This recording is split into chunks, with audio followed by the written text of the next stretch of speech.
pra quem é de boa noite. Ô bom dia pra quem é de bom dia. A bênção, meu papai, a bênção. Maculele é o rei da valentia. Ô boa noite pra quem é de boa noite. Ô bom dia pra quem é de bom dia. A bênção, meu papai, a bênção. Maculele é o rei da valentia. Oi, mas boa noite.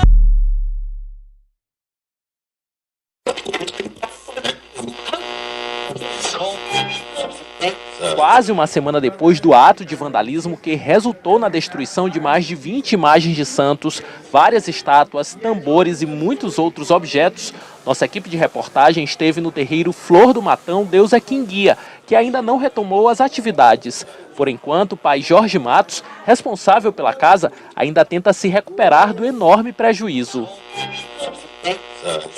Traficantes invadiram um terreiro de candomblé no Parque Paulista, em Duque de Caxias, na Baixada, e simplesmente destruíram tudo que viram pela frente. E olha, aconteceu na Baixada Fluminense mais um ato de intolerância religiosa. Um terreiro de candomblé foi invadido e destruído em Nova Iguaçu.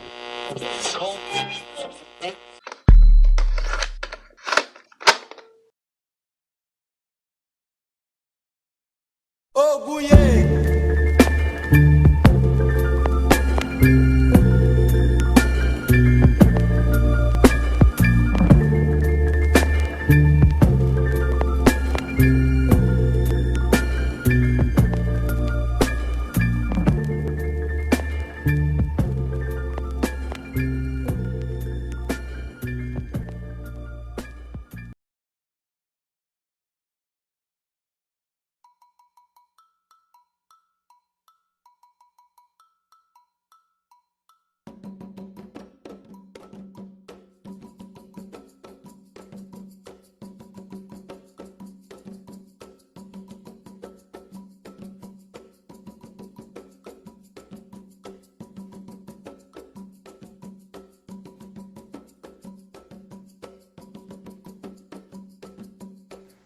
Por volta de 1908, um jovem chamado Zélio Fernandino de Moraes, prestes a ingressar na Marinha, passou a apresentar comportamento estranho que a família chamou de ataques.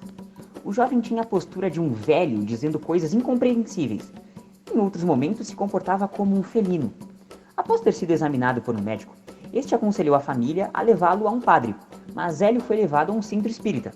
Assim, no dia 15 de novembro, Zélio foi convidado a se sentar à mesa da sessão na Federação Espírita de Niterói, presidida na época por José de Souza. Incorporou um espírito, se levantou durante a sessão e foi até o jardim para buscar uma flor e colocá-la no centro da mesa, contrariando a regra de não poder abandonar a mesa uma vez iniciada a sessão. Em seguida, Zélio incorporou espíritos que se apresentavam como negros, escravos e índios. O diretor dos trabalhos alertou os espíritos sobre seu atraso espiritual, convidando-os a sair da sessão quando uma força tomou conta de Zélio e disse: Por que repelem a presença desses espíritos, se nem sequer se dignaram a ouvir suas mensagens? Será por causa de suas origens sociais e da cor? Ao ser indagado por um médium, ele respondeu: Se querem um nome, que seja este. Sou o caboclo das 7 encruzilhadas, porque para mim não haverá caminhos fechados. O que você vê em mim são restos de uma existência anterior. Fui padre e o meu nome era Gabriel Malagrida. Acusado de bruxaria, fui sacrificado na fogueira da Inquisição em Lisboa, no ano de 1761. Mas em minha última existência física, Deus concedeu-me o privilégio de nascer como caboclo brasileiro. E em respeito à sua missão, ele assim anunciou: Se julgam atrasados esses espíritos dos negros e dos índios, devo dizer que amanhã estarei na casa deste aparelho para dar início a um culto em que esses negros e esses índios poderão dar a sua mensagem e assim cumprir a missão que o plano espiritual lhes confiou. Será uma religião que falará aos humildes, simbolizando a igualdade que deve existir entre todos os irmãos, encarnados e desencarnados. E se querem o meu nome, que seja este, Caboclo das 7 Encruzilhadas, porque não haverá caminho fechado para mim. No dia seguinte, na residência da família de Zélio, na rua Floriano Peixoto, número 30, no bairro Neves, reuniram-se os membros da Federação Espírita, visando comprovar a veracidade do que havia sido declarado pelo jovem. Novamente incorporou o caboclo das 7 encruzilhadas, que declarou que os velhos espíritos de negros, escravos e índios da nossa terra poderiam trabalhar em auxílio dos seus irmãos encarnados, não importando a cor, raça ou posição social. Assim, neste dia, fundou o primeiro terreiro de Umbanda, chamado de Tenda Espírita Nossa Senhora da Piedade. O espírito estabeleceu normas como a prática de caridade, cuja base se fundamentaria no Evangelho de Cristo, e seu nome Alabanda, substituído por Albanda, e posteriormente se popularizando como Umbanda. No ano de 1918, fundaram-se 7 tendas para a propagação da Umbanda: Tenda Espírita Nossa Senhora da Guia, Tenda Espírita Nossa Senhora da Conceição, Tenda Espírita Santa Bárbara, Tenda Espírita São Pedro, Tenda Espírita Oxalá, Tenda Espírita São Jorge e Tenda Espírita São Jerônimo.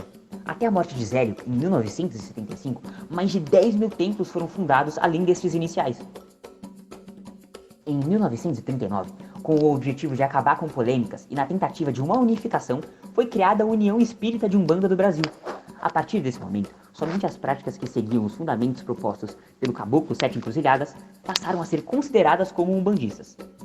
Em 1940, o escritor Woodrow Wilson da Mata e Silva apresentou a Umbanda como ciência e filosofia, criando então a escola iniciática da corrente astral do Albandã, a Umbanda Esotérica, na Tenda Umbandista Oriental, no Rio de Janeiro.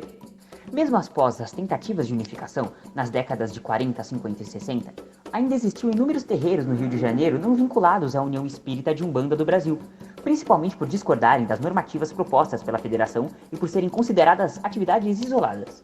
Esses terreiros realizavam práticas ritualistas sob a denominação de Umbanda, por exemplo, a Tenda Espírita Fé, Esperança, Caridade e Paz Luiz D'Angelo, praticante do segmento Umbanda de Almas e Angola. Em 1941, a União Espírita de Umbanda do Brasil organizou sua primeira conferência, o primeiro Congresso Brasileiro de Espiritismo de Umbanda, como forma de tentar definir e codificar a Umbanda como uma religião em direito próprio e como uma religião que unisse todas as religiões, raças e nacionalidades. A conferência também promoveu uma dissociação das tradições afro-brasileiras. Os participantes concordaram em fazer uso das obras de Allan Kardec como fundação doutrinária de Umbanda, ao mesmo tempo que se dissociavam das outras tradições religiosas afro-brasileiras. Ainda assim, os espíritos fundadores da Umbanda, os caboclos e os pretos velhos, ainda foram mantidos como espíritos altamente evoluídos. Em termos gerais, os participantes do congresso se esforçaram em legitimar a Umbanda como uma religião altamente evoluída. Por exemplo, afirmando que a Umbanda já existia como uma religião organizada há bilhões de anos, estando então à frente de todas as outras religiões. Como parte desses esforços em definir a Umbanda como uma religião original e altamente evoluída, os participantes procuraram remover suas raízes africanas e afro-brasileiras, rastreando a origem da Umbanda até o Oriente, de onde supostamente se espalhara para a Lemúria e subsequentemente para a África. No continente africano, a Umbanda teria se degenerado em fetichismo, e nessa forma foi trazida ao Brasil pelos escravos. A influência africana na Umbanda não foi de todo rejeitada. No entanto, a sua importância sofreu devido às percepções de corrupção da tradição religiosa original, como uma fase de retrocesso em sua evolução. A Umbanda foi exposta ao barbarismo na forma de costumes vulgares e praticada por pessoas com costumes rudes e defeitos psicológicos e étnicos. Outra forma de lidar com o caráter africano da Umbanda foi exposta na compreensão que se originou na África, porém na África Oriental, basicamente o Egito, sendo então da parte mais civilizada do continente. Um dos objetivos da conferência foi então rastrear as raízes genuínas da Umbanda até o Oriente. A invenção das raízes orientais, juntamente com a rejeição das africanas, foi refletida na definição do termo Umbanda, que é de outro modo geralmente acreditado ser derivada do idioma banto.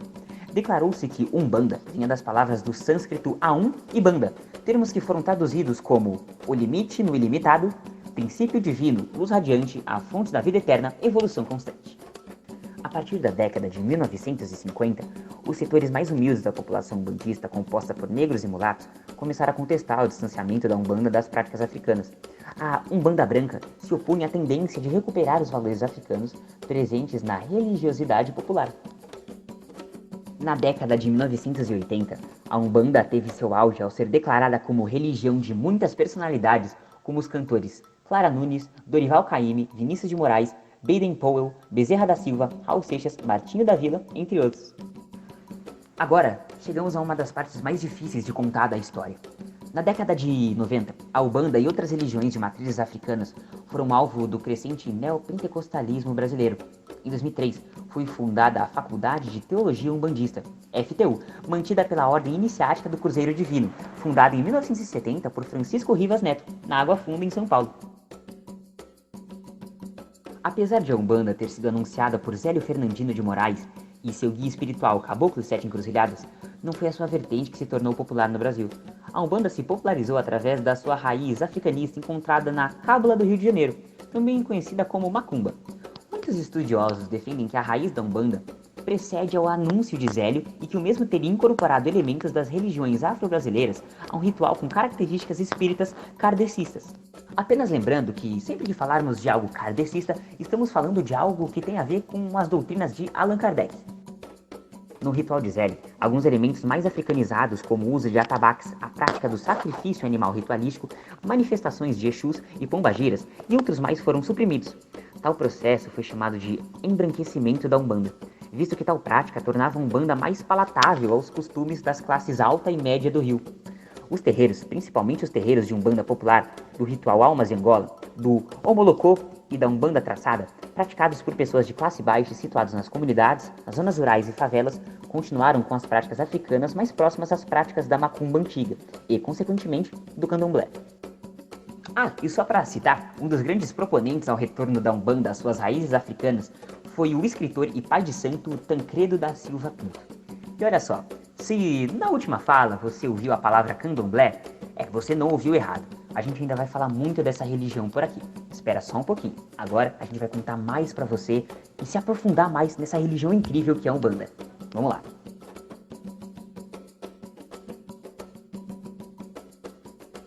Bom, como eu disse, a gente ainda ia voltar para falar sobre mais coisa aqui.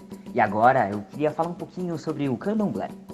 Candomblé é uma religião afro-brasileira derivada de cultos tradicionais africanos, no qual há crença em um ser supremo e culto dirigido a forças da natureza, personificadas na forma de ancestrais divinizados, como orixás, voduns ou inquices, dependendo da nação.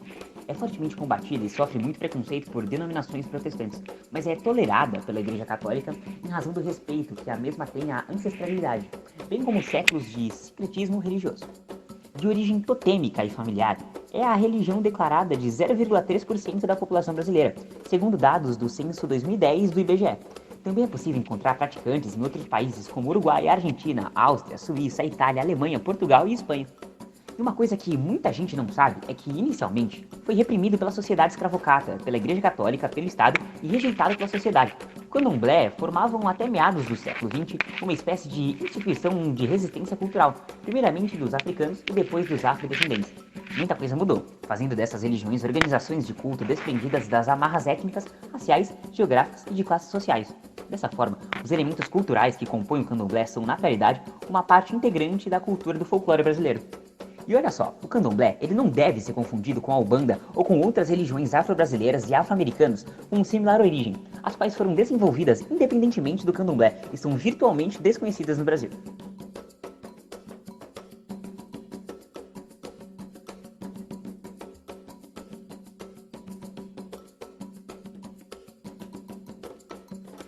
Crenças e práticas.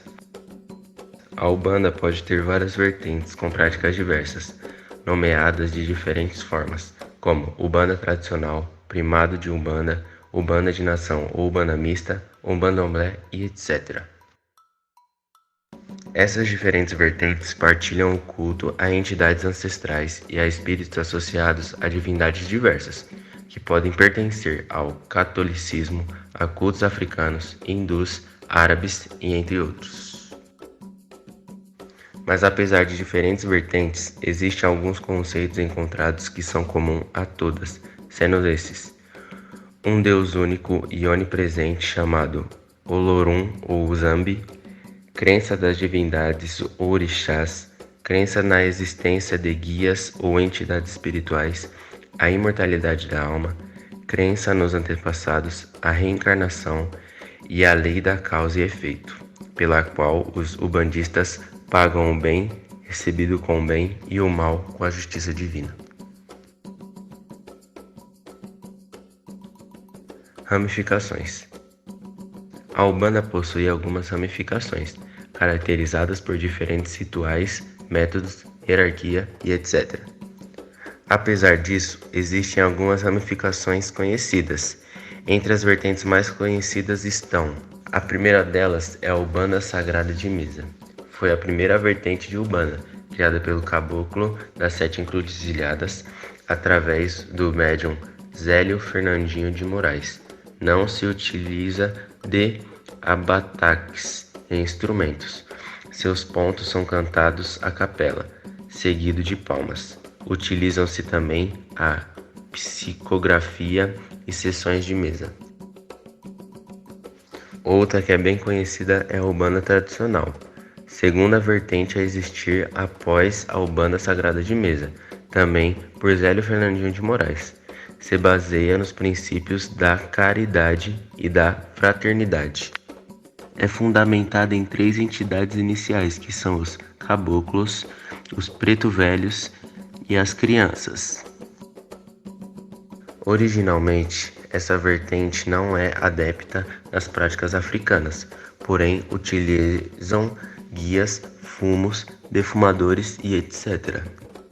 Essa vertente está vinculada aos princípios espirituais codificados por Allan Kardec.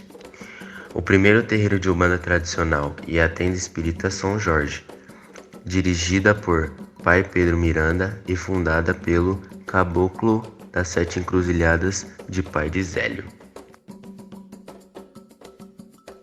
Mesmo pertencendo a um mesmo grupo, estudiosos concluem que a religião é extremamente diversa, sendo quase impossível encontrar um terreiro totalmente semelhante a outro.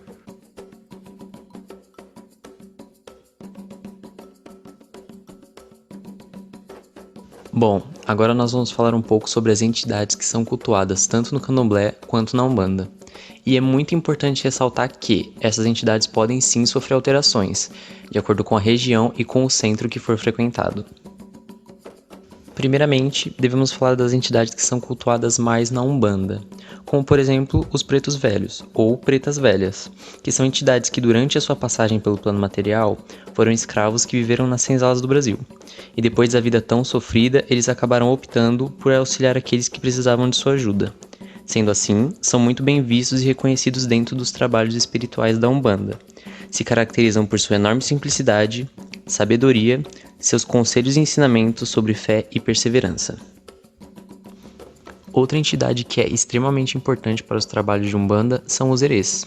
São espíritos de crianças que auxiliam e facilitam a introdução de jovens e de pessoas que ainda precisam estimular o seu lado espiritual. Ou eles simplesmente agem por intermédio de orixás, repassando suas necessidades para os colaboradores da casa. Adoram dançar, brincar, comer doces e muitas vezes até cometer algumas travessuras, mas também são muito importantes para outros trabalhos dentro do centro, pois eles trazem uma energia positiva para o terreiro e auxiliam em passes e em rituais. Pomba Gira. Essa entidade é muito falada, porém muito mal interpretada. Pombagiras são almas ancestrais femininas, que enquanto em seu período no plano material, sofreram, foram reprimidas e até mesmo morreram única e exclusivamente pelo fato de serem mulheres.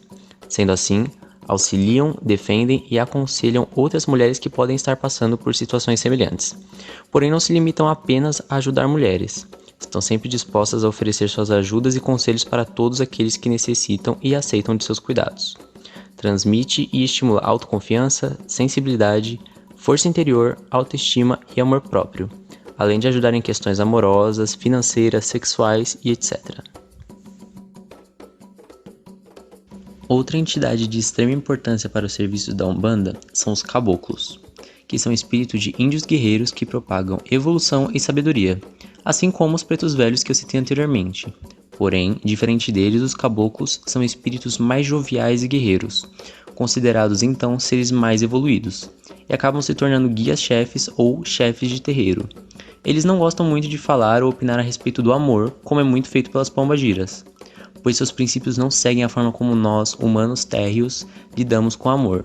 Em vez disso, preferem dar lições, caminhos e confortos baseados em sua sabedoria da alma humana, além de serem muito importantes para outros trabalhos dentro do centro, pois melhoram a energia tanto da casa como daqueles que passarão pelos trabalhos. Também são muito requisitados quando o assunto é a saúde, recomendando bons banhos de ervas e flores medicinais. E além dessas entidades que eu citei, ainda existem outras figuras que são muito cultuadas e importantes para os trabalhos em terreiro, como os espíritos baianos, os navegantes, as ciganas e os malandros, dentre eles o famoso Zé Pelintra. Agora vamos falar do tipo de entidade mais importante e mais cultuada, tanto no candomblé quanto na Umbanda. É muito importante lembrar que podem sim haver alterações na visão que cada religião tem dessas entidades e nas influências que elas exercem nos trabalhos espirituais. Vamos falar agora dos orixás. Existe uma centena de orixás, porém a gente vai focar apenas nesses que são mais cultuados. E a gente fez uma classificação bem interessante para esses orixás, que se dão por 3 fatores. O primeiro é uma relação que esse orixá tem com alguma força, seja ela da natureza ou humana. O segundo é um dia da semana em que é mais comum o culto a esse orixá. E o terceiro é uma conexão ou equivalência com santos e entidades católicas. Importante, para a gente não confundir as coisas, não quer dizer que esses orixás foram ou são de fato essas outras entidades. Ambos apenas possuem uma vibração espiritual e energética muito semelhante. São cultuados 9 principais orixás. O primeiro deles é Obaluaê. Ele é conhecido nacionalmente como o Senhor da Terra. Representa cura, saúde e tudo relacionado a doenças e seus tratamentos. Seu dia da semana é segunda-feira e sua representação cristã é São Roque. O segundo orixá é Nanã, um importante orixá feminino que tem relação com a origem dos homens na Terra. Representa domínio sobre águas paradas, pântanos e terra úmida, o que para muitos significa que Nanã exerce poder sobre a conexão entre a vida e a morte. Seu dia da semana é sábado e sua representação cristã é Santa Ana. Nosso terceiro orixá é Yansan, uma deusa da guerra. Suas forças estão nos ventos, raios e nas tempestades. Seu dia da semana pode ser tanto sábado como quarta-feira. Sua representação cristã é Santa Bárbara, divindade católica que foi morta por seu próprio pai após se converter ao cristianismo.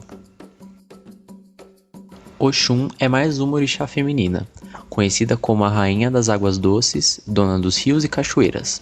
Representa conhecimento, sabedoria e o poder feminino. Além disso, é vista como a deusa do ouro e dos jogos de búzios. Seu dia da semana é sábado e sua representação cristã é Nossa Senhora da Conceição. Iemanjá é nosso último orixá feminino e um dos mais conhecidos. Iemanjá é representada como a mãe de todos os outros orixás. Suas forças estão relacionadas com as águas que correm nos rios e desaguam nos grandes oceanos. Seu dia da semana é sábado e sua representação é Nossa Senhora dos Navegantes. Nosso sexto orixá é Xangô, importante identidade que representa a justiça política. Conhecido como protetor dos intelectuais, exerce sua força sobre os raios, trovões e sobre o fogo. Seu dia da semana é quarta-feira e sua representação cristã é São Jerônimo. O orixá Oxóssi é sempre representado como um forte homem com um arco na mão. Nossa sétima entidade representa o conhecimento e as florestas, o deus guardião e caçador. Seu dia da semana é quinta-feira e sua representação está em São Sebastião. Nosso oitavo e penúltimo orixá é Ogum, o principal orixá guerreiro, altamente reconhecido e cultuado por sua força e coragem. Seus dias da semana são nas terças-feiras e sua representação é uma das mais reconhecidas e importantes, que é São Jorge Guerreiro. E por último, nós temos o mais importante, influente e reconhecido orixá, Oxalá, o pai de todos.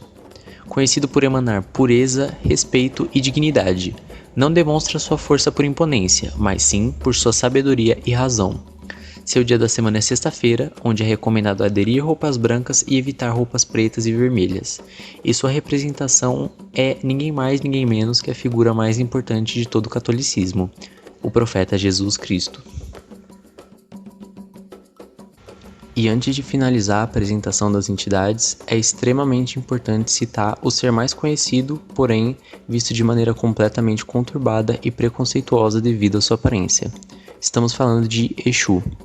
E diferente do que muitos pensam, não, Exu não representa uma força do mal ou demoníaca. Em algumas vertentes do candomblé, pode até ser considerado como orixá, assim como aqueles que vimos anteriormente. Exu representa uma força de equilíbrio, sendo muito fiel e justo. Fornece proteção aos que lhe pedem e ajuda espíritos desencarnados em seu processo de evolução.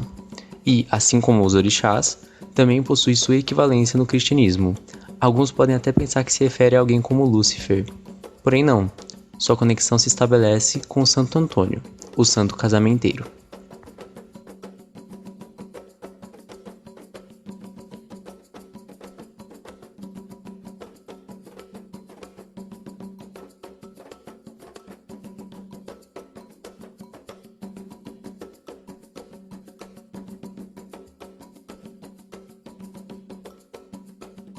Muitas pessoas conhecem a religião, mas não sabem como é o espaço onde ela é praticada. No espaço principal do culto ubandista se encontram alguns médiuns e pais de santo, geralmente ao centro. O chão é normalmente de terra batida e as velas são espalhadas ao redor dos médiuns e auxiliadores. Estes ficam de pé para todo tipo de ajuda. Já os médiuns ficam sentados para receber o público. O candomblé não pode ser igualado ao Umbanda. No candomblé não há incorporação de espíritos, já que os orixás são incorporados a divindades da natureza. Enquanto na Umbanda, as incorporações são feitas através de espíritos encarnados ou desencarnados em médiuns de incorporação. Existem pessoas que praticam o candomblé e a Umbanda, mas fazem dias e horários de locais diferentes. A Umbanda é uma religião brasileira resultante da mistura dos elementos das religiões africanas, indígenas, orientais e europeias, como o catolicismo, espiritismo e kardecista. Os rituais da Umbanda visam evocar o orixá ancestral e toda a sua hierarquia composta por orixás menores, guias e protetores. Os rituais não têm forma ou modo definido, de modo que variam de casa para casa, e estas são subordinadas às decisões do pai de santo de cada casa e cada entidade protetora de cada terreiro. 1. Casa cheia. Os que chegam para o ritual costumam tirar os sapatos em respeito ao solo sagrado, o congá. Um terreiro pode ter até 50 médiuns e auxiliares, os filhos de casa, e podem receber até 200 pessoas. 2. Sintonia fina. Enquanto o público se acomoda, médiuns e auxiliares se banham com ervas, para entrar em sintonia com o mundo espiritual. Eles também são responsáveis pela preparação do ambiente. 3. Saudação. O ritual é iniciado com um pedido de proteção aos orixás, que são deuses africanos que protegem o terreiro. 4. Incorporação.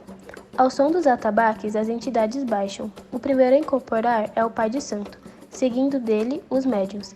As pessoas de público são encaminhadas para o atendimento, onde contam seus problemas e recebem também muitos conselhos. Por último, número 5, canta para subir. Depois que todos foram atendidos, os médiuns desincorporam e é feito o encerramento com uma defumação e mais cânticos de agradecimento. As pessoas costumam sair de frente para o congá, seguindo a regra de não dar as costas ao sagrado. E estes são os 5 passos para a incorporação, onde normalmente são seguidos em todos os terreiros umbandistas.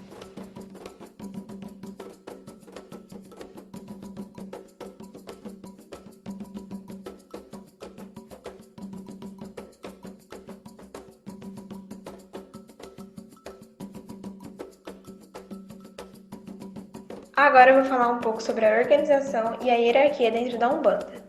Mas antes, vale lembrar que existem muitas formas de hierarquia nessa religião, mas todas elas seguem um padrão um pouco parecido e é deles que eu vou falar para vocês.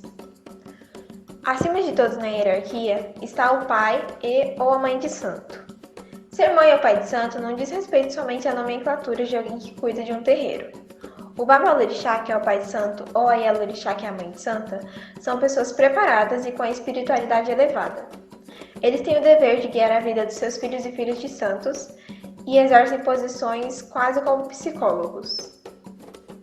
aconselhando os seguidores e procurando compreender e ensinar através da verdade e compreensão divina os caminhos da vida de cada um que os procuram.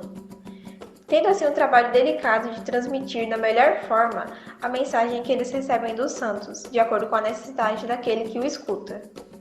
Eles também podem ser conhecidos pelos termos pai ou mãe de terreiro, babá, tata, chefe de terreiro ou zelador de terreiro. Abaixo deles estão o pai pequeno e a mãe pequena. São eles os responsáveis pelo terreiro quando o pai ou a mãe não estão. São como os braços direitos deles e exercem quase que as mesmas funções, exceto a celebração de casamentos, batizados ou amacis. Lembrando que algumas regras podem mudar de terreiro para terreiro.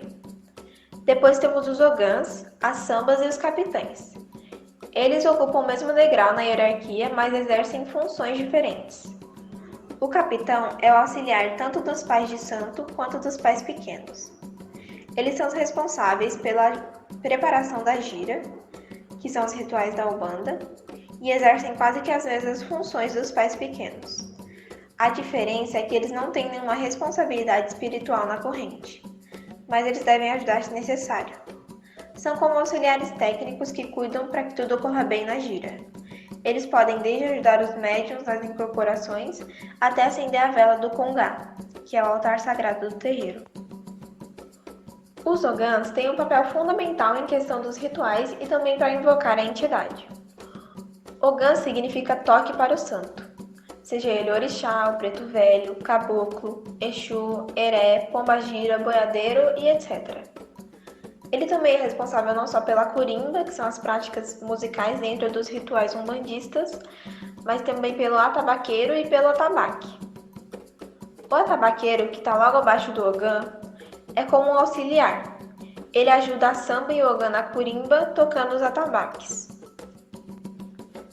Depois temos as sambas, que são responsáveis pelos cantos das curimbas, e logo abaixo delas vem os curimbeiros, que tem um cargo parecido com o atabaqueiro, pois também é auxiliar das sambas e dos ogãs, mas na grande maioria das vezes ele serve como apoio às sambas no canto. Abaixo delas temos a IABC, ou a cozinheira de santo, que é encarregada de preparar as comidas ritualísticas da Umbanda e também do Candomblé. Ela é uma Iaô, que são os filhos de santo, com uma função de muito prestígio, já que esse nível é muito pouco usado na Umbanda, pois as suas oferendas são feitas de maneira bem mais simples do que no Candomblé.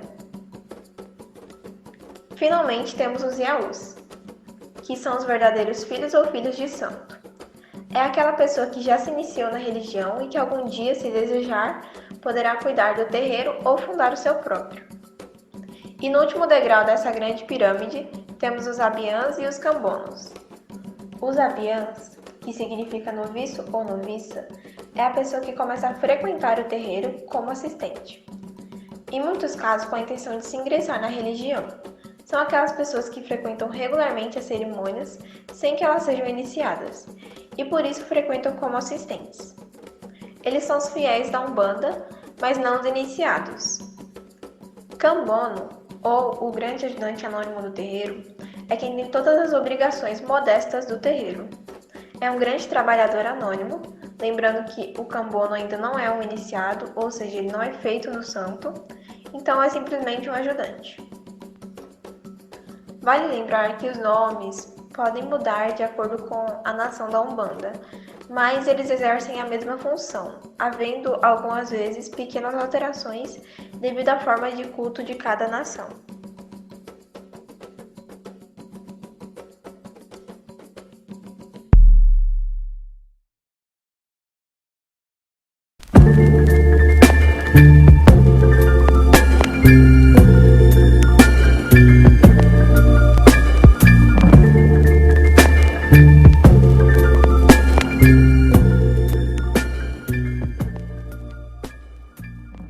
Pergunta 1. Para você, o que é ser de Umbanda? Ser de Umbanda é ser uma pessoa seguidora de uma religião afro-brasileira, porque ela surge em terras brasileiras a partir dos cultos pretos realizados por pessoas pretas nas senzalas e depois institucionalizado por um médium branco uma mesa kardecista, o senhor Zélio Fernandino de Moraes, ser um bandista nesse sentido, pelos valores que a religião prega, digamos assim, é ser uma pessoa tolerante, de alguma maneira temente a Deus, e deveria ser, pelo menos, alguém em pró-liberdade em todos os aspectos da vida.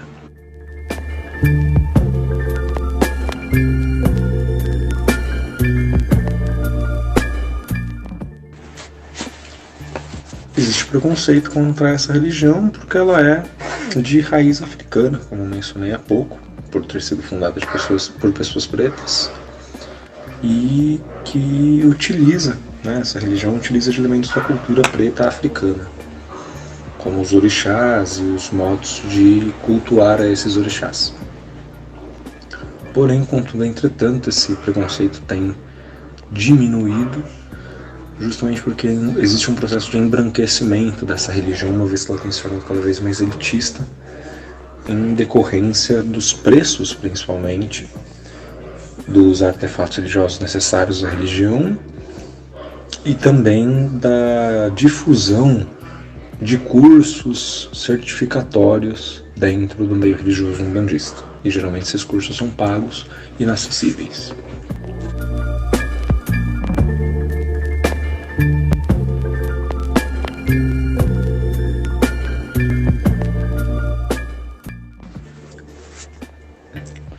Bem, os valores que me foram agregados ao seguir essa crença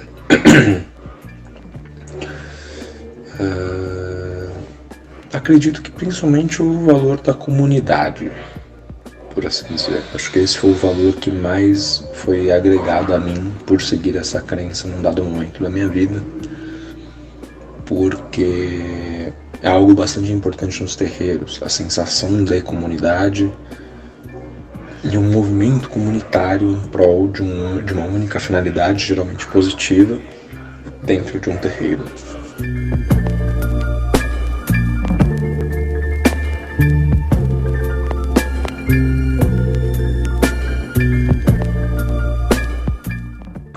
Eu descobri a Umbanda aos 13 anos, quando a minha mãe foi a um terreiro e eu me ofereci para acompanhá-la. Depois disso, cerca de 3 a 4 meses depois, eu me filiei ao terreiro com a permissão e supervisão dela.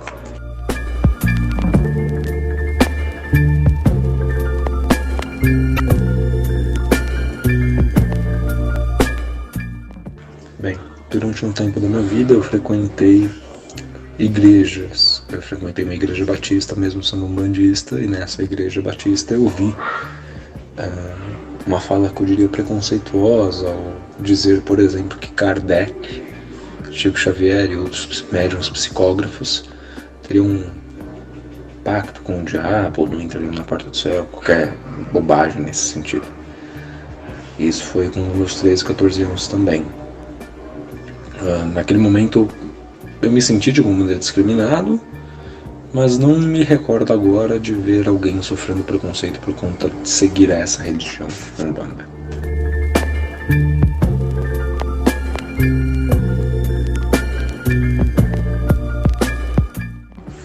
Sim, eu já tive em algum momento contra a minha religião, porque aos 13 anos eu estudava numa escola batista.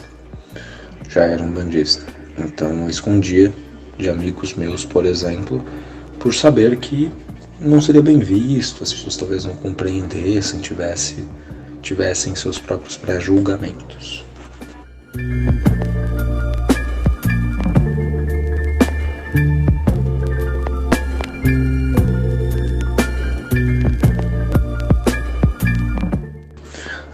A questão do preconceito é uma realidade que afeta umbandistas pretos. Umbandistas brancos têm sido cada vez mais passados nos ambientes.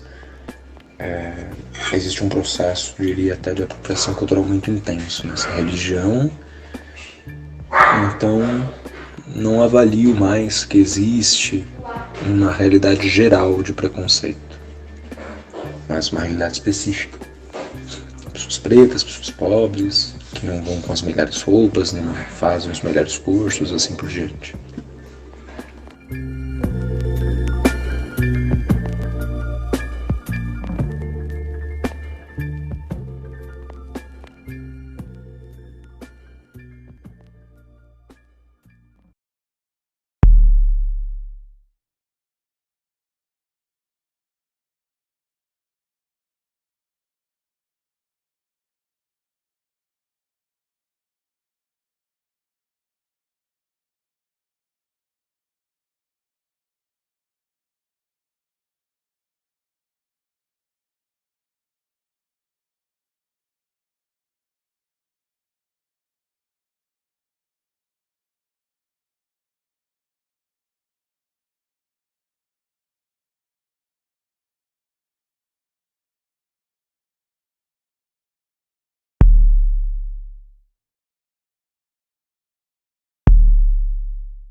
Oguiê, Jorge sentou praça na cavalaria.